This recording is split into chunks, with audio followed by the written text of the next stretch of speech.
पहले की बात है, मैं अपने मामा के घर जा रहा था। घर से बाहर निकलकर मैं ऑटो को लिया और सीधे रेलवे स्टेशन पर आ गया। मेरा गाड़ी रात को 8 बजे से था। मैं रेलवे स्टेशन पर 7:30 पर पहुंच चुका था। आधे घंटे के इंतजार के बाद मेरी गाड़ी आई और मैं चल दिया। रात को 2 बजे मुझे सीतापुर स्टेशन पर उतरना था और उतर गया।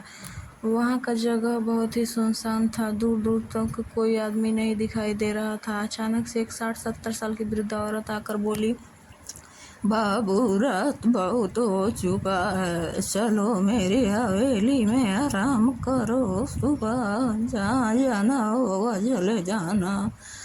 नहीं दादी, अभी ऑटो आता ही होगा, मैं चला जाऊंगा। इतनी रात को कोई नहीं आएगा मेरे सिवा।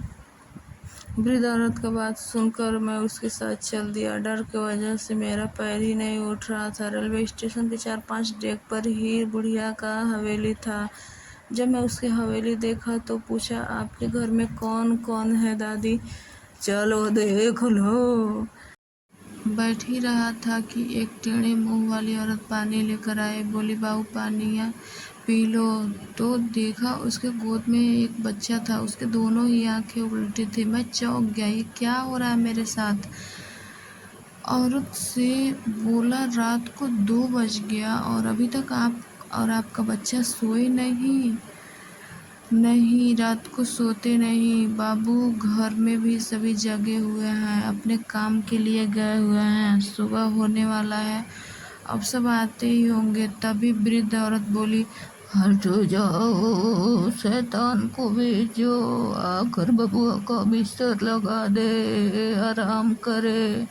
नाम सुनते ही मैं चौंक गया, मेरे रोंगटे खड़े हो गए। नहीं नहीं, सुबह होने को है, अभी मैं चलता हूँ।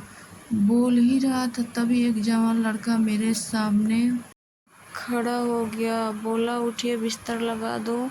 मैं बोला, रहने दीजिए, मैं चलता हूँ। अरे इतना जल्दी क्या है माँ, इसे बताई नहीं क्या? जो यहाँ एक बार आते हो जाते नहीं।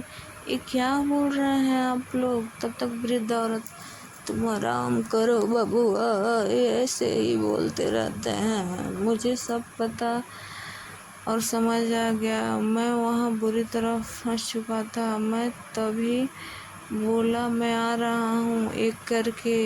जब मैं करने गया तो 3 बज चुका था। एक आदमी मुझे देखकर भागने लगा। मैं बोला, भाई मेरा मदद करो, मैं यहाँ फंस चुका हूँ। क्या हुआ भाई, माफ़ करना। मैं डर गया देख के कि शैतानों की हवेली में इंसान। क्या? ये आप क्या बोल रहे हैं? हाँ, मैं एकदम सच बोल रहा हूँ। आप यहाँ से भाग जाइए। इस हवेली में आदमी नहीं बल्कि शैतान रहते हैं। हाँ भाई, बहुत समय पहले की बात है। एक आदमी था, उसकी पत्नी थी और उन दोनों का एक बेटा था। आदमी बाहर गया काम करने और उधर से आते टाइम बीच रास्ते में ही पता नहीं क्या हो गया, आया ही नहीं। उसके बाद एक बेटा भी था जो बाहर रह के पढ़ाई कर रहा था, उसके साथ भी अनहोनी हो गई। बुढ़िया अकेली थी, बच्चे और पति के लिए पागल हो गई। एक दिन रेलवे स्टेशन पर अपने बच्चे और पति को खोजने गई, वो अभी नहीं आई। उसी समय से ये हवेली खाली पड़ा है। रात होता है तब इस हवेली में चहल पहल सुनाई देता है।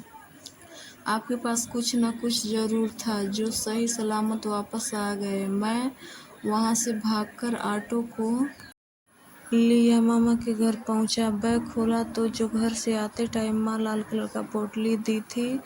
जब मैं वहां से भाग के आया तो बैग खोला, देखा लाल कलर का पोटली काले रंग में बदल चुका था। किसी भी तरह जान बचा के आए। कहीं जाएं, सतर्क रहें, किसी अनजान आदमी के साथ उसके घर कभी न जाएं, जान है तो जहान है।